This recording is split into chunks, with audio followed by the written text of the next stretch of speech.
Hi friends, మన ఛానల్లో అన్నంలోకి టిఫిన్స్లోకి మంచి రుచికరంగా ఉండే టమాటా పచ్చడిని ఎలా చేయాలో చూసేద్దాం.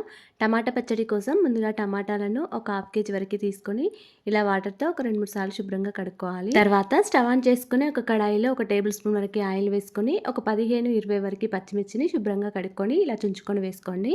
పచ్చిమిర్చి మంచిగా ఫ్రై అయిన తర్వాత మిక్సీ జార్లోకి వేసుకోవాలి. ఇప్పుడు మనం కట్ చేసుకొని పెట్టుకున్న టమాటాలను కూడా అదే ఆయిల్లో వేసుకొని రుచికి తగినంత సాల్ట్, ఒక పావు టీ స్పూన్ వరకు పసుపు, కొద్దిగా చింతపండు, ఒక 3 టీ స్పూన్ల వరకు నువ్వులను వేసుకొని టమాటాల్లో ఉన్న వాటర్ అంతా ఇంకిపోయే వరకు టమాటాలను మంచిగా మగ్గించుకోవాలి. టమాటాలన్నీ కూడా కొద్దిగా మగ్గిన తర్వాత దీనిలోకి కొద్దిగా కొత్తిమీర కూడా వేసుకొని మొత్తం అంతా ఒకసారి కలుపుకోవాలి. దీనిలోకి ఒక టీ స్పూన్ వరకు జీలకర్ర, ఒక 6-7 వరకు వెల్లుల్లి రెబ్బలు పొట్టు తీసినవి వేసుకోండి. ఇలా మొత్తం అంతా కూడా దగ్గరగా అయిన తర్వాత స్టవ్ ఆఫ్ చేసుకోండి. ఇది పూర్తిగా చల్లారిన తర్వాత మిక్సీ జార్లోకి వేసుకొని బరకగా గ్రైండ్ చేసుకోండి.